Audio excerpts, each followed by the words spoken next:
Hello दोस्तों, आज मैं आप सभी को श्री कृष्ण की एक कथा सुनाने जा रही हूँ। इस कथा को जो सुनेगा उसे 84 लाख योनियों से मुक्ति मिल जाएगी।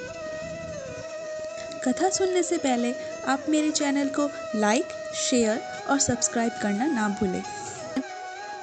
एक बार की बात है, यशोदा मैया प्रभु श्री कृष्ण के उल्हानों से तंग आ गई और छड़ी लेकर श्री कृष्ण की ओर दौड़ी। जब प्रभु ने अपनी मैया को क्रोध में देखा तो वह अपना बचाव करने के लिए भागने लगे। भागते भागते श्री कृष्ण एक कुम्हार के पास पहुंचे। कुम्हार तो अपने मिट्टी के घड़े बनाने में व्यस्त था, लेकिन जैसे ही कुम्हार ने श्री कृष्ण को देखा तो वह बहुत प्रसन्न हुआ। कुम्हार जानता था कि श्री कृष्ण साक्षात परमेश्वर हैं। तब प्रभु ने कुम्हार से कहा कि कुम्हार जी, आज मेरी मैया मुझ पर बहुत क्रोधित है। मैया छड़ी लेकर मेरे पीछे आ रही है। भैया, मुझे कहीं छुपा लो। तब कुम्हार ने श्री कृष्ण को एक बड़े से मटके के नीचे छिपा दिया। कुछ ही क्षणों में मैया यशोदा भी वहां आ गई और कुम्हार से पूछने लगी, क्यों रे कुम्हार, तूने मेरे कन्हैया को कहीं देखा है क्या? कुम्हार ने कह दिया, नहीं मैया, मैंने कन्हैया को नहीं देखा। श्री कृष्ण ये सब बातें बड़े से घड़े के नीचे छुपकर सुन रहे थे। मैया तो वहां से चली गई। अब प्रभु श्री कृष्ण कुम्हार से कहते हैं, कुम्हार जी, यदि मैया चली गई हो तो मुझे इस घड़े से बाहर निकालो। कुम्हार बोला, ऐसे नहीं प्रभु जी, मुझे पहले 84 लाख योनियों के बंधन से मुक्त करने का वचन दो। भगवान मुस्कुराए और कहा, ठीक है, मैं तुम्हें 84 लाख योनियों से मुक्त करने का वचन देता हूँ। अब तो मुझे बाहर निकाल दो।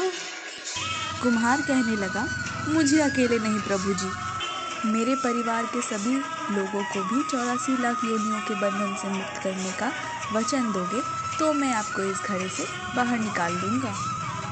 प्रभु जी कहते हैं, चलो ठीक है, उनको भी 84 लाख योनियों के बंधन से मुक्त होने का मैं वचन देता हूँ। अब तो मुझे घड़े से बाहर निकाल दो। अब कुमार कहता है, बस प्रभु जी, एक विनती और है, उसे भी पूरा करने का वचन दे दो तो मैं आपको घड़े से बाहर निकाल दूंगा। भगवान बोले, वो भी बता दे, क्या कहना चाहते हो? कुम्हार कहने लगा, प्रभु जी, जिस घड़े के नीचे आप छुपे हो उसकी मिट्टी मेरे बैलों के ऊपर लाद के लाई गई है। मेरे इन बैलों को भी 84 लाख के बंधन से मुक्त करने का वचन दो। भगवान ने कुम्हार के प्रेम पर प्रसन्न होकर उन बैलों को भी 84 लाख के बंधन से मुक्त होने का वचन दिया। प्रभु बोले, अब तो तुम्हारी सब इच्छा पूरी हो गई, अब तो मुझे इस घड़े से बाहर निकाल दो। तब कुम्हार कहता है, अभी नहीं भगवान, बस एक अंतिम इच्छा और है, उसे भी पूरा कर दीजिए। और वो ये है, जो भी प्राणी हम दोनों के बीच के इस संवाद को सुनेगा उसे भी आप 84 लाख योनियों के बंधन से मुक्त करोगे। बस यह वचन दे दो तो मैं आपको इस घड़े से बाहर निकाल दूंगा।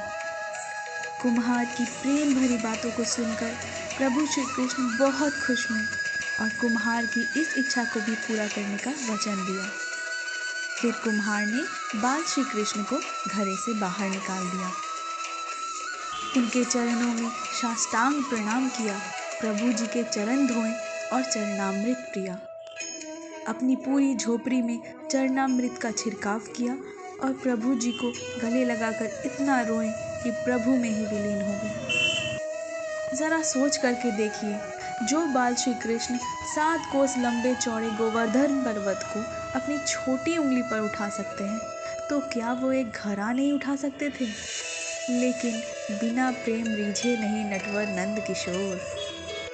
कोई कितने भी यज्ञ करे, अनुष्ठान करे, कितना भी दान करे, चाहे कितनी भी भक्ति करे, लेकिन जब तक मन में प्राणी मात्र के लिए प्रेम नहीं होगा, प्रभु श्री कृष्ण मिल नहीं सकते। धन्यवाद दोस्तों। हरे कृष्ण।